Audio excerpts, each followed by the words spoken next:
ನಮಸ್ಕಾರ ವೀಕ್ಷಕರೇ, ನಿಮಗೆ ಮತ್ತೊಮ್ಮೆ ಪುಷ್ಪಾ ಕಿಚನ್ಗೆ ಸ್ವಾಗತ.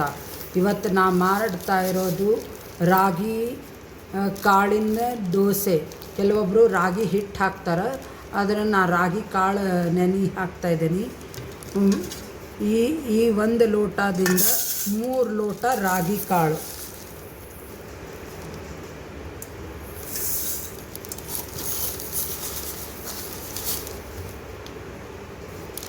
ರಾಗಿ ಹಿಟ್ಟು ತೊಗೋಬೇಕಂದ್ರೆ ಫಸ್ಟಿಗೆ ನೀವು ಅಕ್ಕಿ 1 ಲೋಟ ಮತ್ತು ಉದ್ದಿನ ಬೇಳೆ 1 ಲೋಟ ನೆನೆ ಹಾಕಬೇಕು.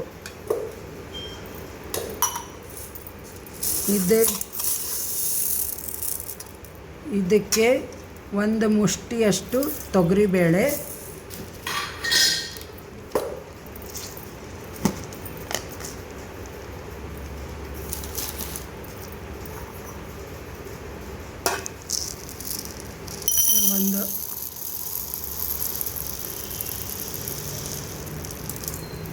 ಒಂದು ಲೋಟದಷ್ಟು ಉದ್ದಿನ ಕಾಳು,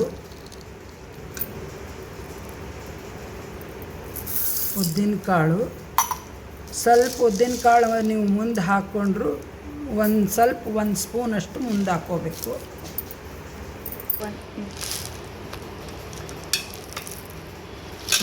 ಒಂದು ಮುಷ್ಟಿಯಷ್ಟು ಕಡಲೆಬೇಳೆ,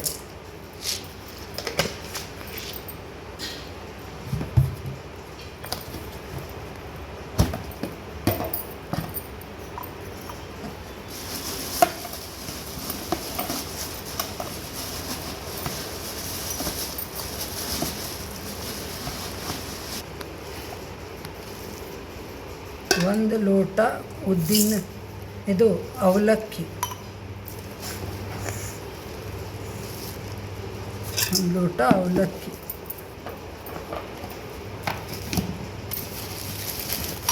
ಆಮೇಲೆ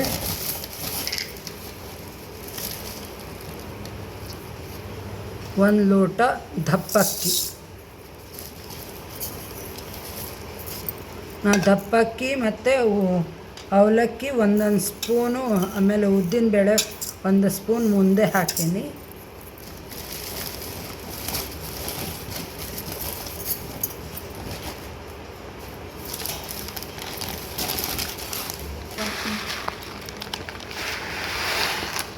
ಕೆಲವೊಬ್ಬರು ಸಬ್ಬಕ್ಕಿ ಹಾಕಲ್ಲ, ನಾ ಸಬ್ಬಕ್ಕಿ ಹಾಕ್ತಾ ಇದ್ದೀನಿ.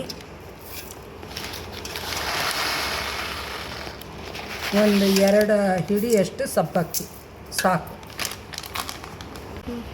ಇದನ್ನು ಎಲ್ಲ ಚೆನ್ನಾಗಿ ತೊಳೆದ್ಬಿಟ್ಟು 5-6 ಅವರ್ ನೆನೆ ಹಾಕಬೇಕು.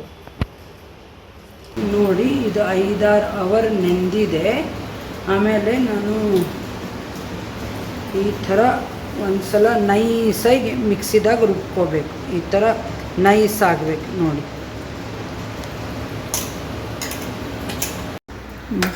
ಇದು ರಾಗಿ ದೋಸೆ ಹಿಟ್ಟು ಈ ಥರ ಚೆನ್ನಾಗಿ ನೈಸಾಗಿ ರುಬ್ಕೋಬೇಕು.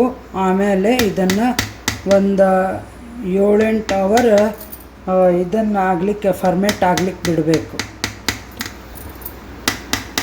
ನಿನ್ನೆ ರಾಗಿ ದೋಸೆಗೆ ಹಿಟ್ಟೇನು ರುಬ್ಬಿಟ್ಟಿದ್ದೆಲ್ಲ ಅದು ಈ ಥರ ಹೊರಗಡೆ ಮಳೆ ಬರೋದ್ರಿಂದ ಈ ಥರ ಉಕ್ಕಿದೆ.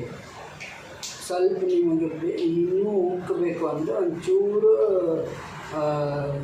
ಉಪ್ಪು ಮತ್ತು ಸ್ವಲ್ಪ ಬಿಸಿ ಇದರ ಮೇಲೆ ಪಕ್ಕಕ್ಕಿಟ್ಟರೆ ಚೆನ್ನಾಗೇ ಉಬ್ಬುತ್ತೆ.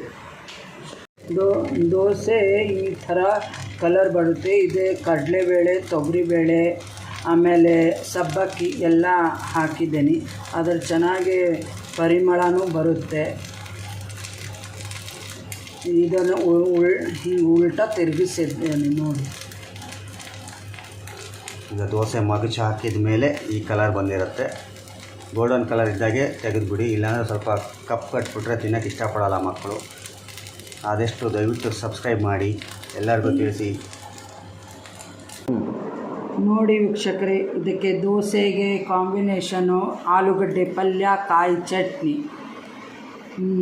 ಚೆನ್ನಾಗಿ ಮಾಡಿ ಮಕ್ಕಳು ಇಷ್ಟಪಡ್ತಾರೆ. ಇದಕ್ಕೆ ಬೇಕಾದರೆ ಮಸಾಲೆ ದೋಸೆದು ಚಟ್ನಿ, ಏನು ಕೆಂಪು ಚಟ್ನಿ ಇರುತ್ತಲ್ಲ, ಅದಕ್ಕೆ ಮಧ್ಯಕ್ಕೆ ಹಚ್ಕೋಬೋದು, ಇನ್ನೂ ಟೇಸ್ಟಿಯಾಗಿರುತ್ತೆ.